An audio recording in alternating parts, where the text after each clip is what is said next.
Bismillahirrahmanirrahim. Assalamualaikum warahmatullahi wabarakatuh. Bersua kita kembali dalam video kali ini berkaitan tentang kita akan sama-sama belajar berkenaan alif lam ta'rif. Yang mana sebelum ni kita dah sentuh berkenaan tentang tajuk yang besar iaitu qalqalah ataupun dipanggil getaran ya ketika kita membaca. Kalau pelajar-pelajar ingat, qutbu jaddin itu singkatan bagi huruf yang ada dalam qalqalah. Qata, huruf qaf, ta, ba, jim, dal, yang mana dia terbahagi kepada tiga anwa', tiga jenis, tiga bahagian. Yang pertama adalah qalqalah sughra yang kecil, kemudian qalqalah kubra lebih besar sedikit, dan yang ketiga adalah qalqalah akbar lagi besar getarannya. Jadi saya mengharapkan semua pelajar dapat jelas ataupun semua pelajar dapat memahami lebih mendalam berkaitan tentang qalqalah. Maka video kali ini kita akan sentuh berkenaan tentang tajuk yang dipanggil alif lam ta'rif. Ma makna alif lam ta'rif? Kita akan lihat satu-satu. Pengertian dan bahagian alif lam ta'rif. Okey, pembelajaran ni kita akan dapat apa? Yang pertama menyatakan pengertian dan bahagian alif lam ta'rif. Yang mana alif lam ta'rif terbagi kepada dua. Apa dia? Iaitu bulan dan matahari. Saya bagi singkatan. Okey, bulan dan matahari. Bulan apa? Matahari itu apa? Sekejap lagi saya jelaskan. Yang kedua menerangkan pengertian alif lam qamariyah dan alif lam syamsiyah. Bermakna alif lam ta'rif terbahagi kepada dua anwa'. Qamariyah, yakni bulan. Itulah supaya pelajar-pelajar dapat lebih jelas.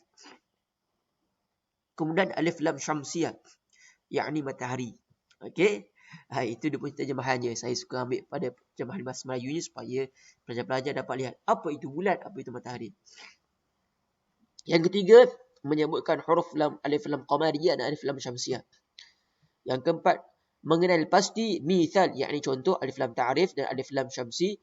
Cuma video kali ini kita nak sentuh tentang alif lam ta'rif terlebih dahulu. Baik, kita lihat alif lam ta'rif. Ma makna alif lam ta'rif? Alif lam ta'rif ialah huruf lam. Huruf lam yang didahului, bermakna dia duduk depan, dengan hamzah wasal, bermakna dia mendahului hamzah yang bersambung. Ya, biasanya hamzah tu dah ada rumah dia sama alif. Sama ada alif, biasanya alif je. Hamzah yang bersambung yang terdapat pada kata nama. Bermakna dia berlaku pada perkataan yang ada kata nama ataupun jumlatul ismiyah. Ya, perkataan. Kalau kita dah belajar bahasa Arab, kita tahu kan jumlatul fi'liyah, jumlatul ismiyah ataupun isim, panggil isim kan. Maka contohnya ar-rijal. Okey, baik, saya ulang balik. Kalau kita lihat pada terjemahan dia kata lam itu yang didahului, bermakna hamzah ni duduk depan. Hamzah ni duduk depan. Bermakna hamzah wasal. Okey, kalau hamzah wasal dalam Al-Quran, Ratham Uthmani dia tak tulis macam ni, dia tak tulis hamzah. Tetapi dia tulis macam ni, dia macam sad. Dia ada sad, tapi dia belakang dia tak ada perut. Dia macam sad lah. Lebih kurang macam tu. Nampak ni? Nampak ni ya? Ini dia panggil hamzah wasal. Kenapa wasal? Jadi saya akan cerita. Maka misalnya ar-rijal.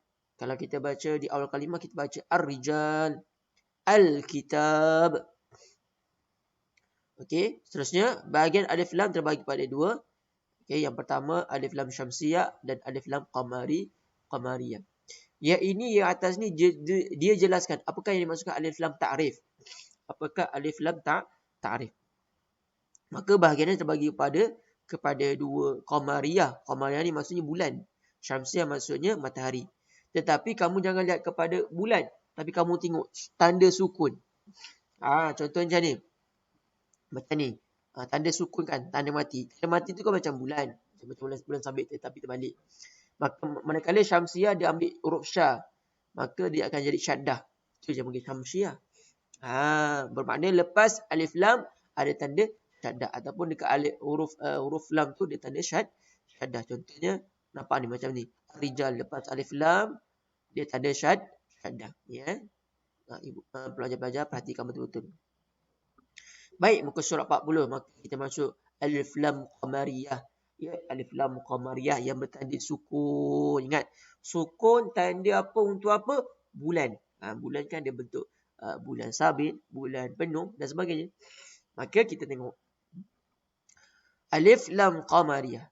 Apabila alif lam, sama juga alif lam, bertemu dengan salah satu huruf alif lam qamariyah dengan menyatakan bunyi huruf lam tanpa dengung. Bermakna kita membacanya secara zahir, tanpa dengung, tanpa gunah dengung. Ya. Alif lam bertemu dengan salah satu huruf alif lam qamariyah, maka dia ada huruf-huruf dia. Kita lihat huruf alif lam qamariyah ada 14. Ada berapa? 14. Pertama, ba, ha, jim, kha, ain, ghin, fa, qaf, kaf, mim, waw, ha, hamzah. Ya. Ada berapa? 14. Kemudian dia bagi pendekkan ibghin hajjaka wa khaf aqimah. Yang ini kalau kamu nak hafal dia punya huruf. Ya. Sama juga hamzah ada. Nampak ibghin.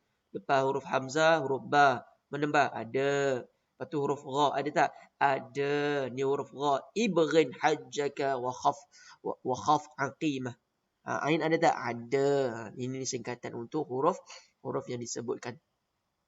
Alif lam qamariyah. Bermakna alif lam tu selepasnya bertemu salah satu huruf alif lam qamariyah. Baik. Kita lihat contoh misal bagi setiap alif lam qamariyah. Okey, baik. Ingat dia punya kinnya adalah apabila huruf alif lam. Alif lam ya. Ingat. Alif lam bertemu huruf-huruf alif lam qamariyah. Maka alif lam dibaca dengan jelas tanpa gunah. Baik, kita tengok contoh. Huruf ba, lepas huruf alif lam ada huruf ba. Pastikan mula-mula dia kena ada hamzah wasal dulu. Selepasnya ada huruf lam bertanda sukun. Maka kita baca al-bari'u. Jim pula al-jibala. Ha, alhamdu. Kha, al-khabiru. Ain, al-azimi. Gha, al-ghafuru. Dia ada cara bacaan dia. Bagaimana benda tu dibaca kalau berada di awal kalimah. Macam ni kita baca awal kalimah. Al-ghafuru. Kita akan bunyikan al-ghafuru. Tetapi kalau dia berada di pertengahan ayat ataupun di akhir ayat, maka cara bacaannya berbeza. Bermakna dia ada dua kaedah. Baik.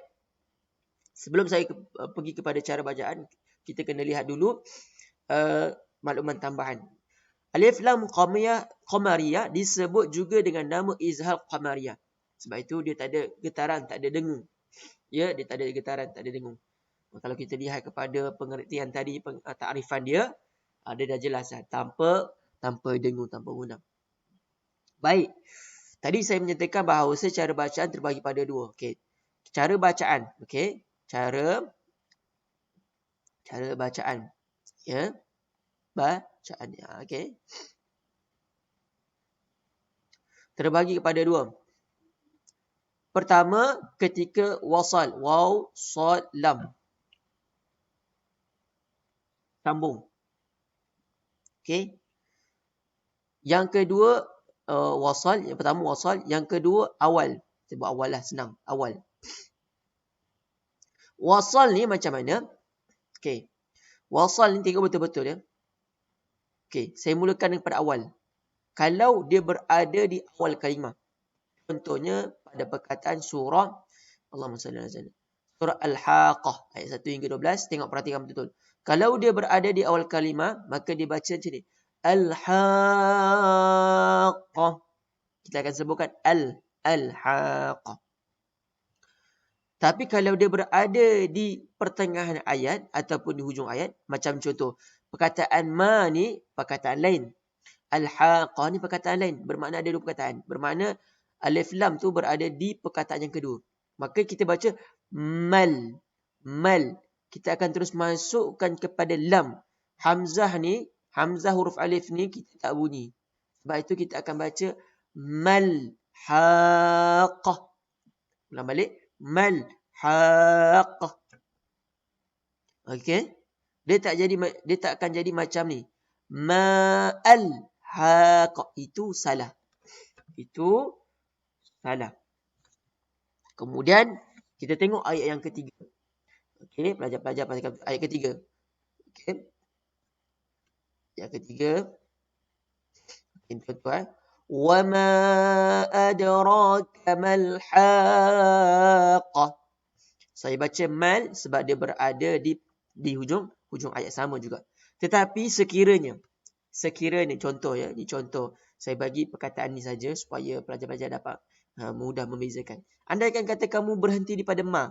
Wa ma adraka ma. Lepas tu kamu sambung. Ni contoh ya. Tapi sebenarnya tak cantik sebenarnya kalau kita berhenti. Al-haqah.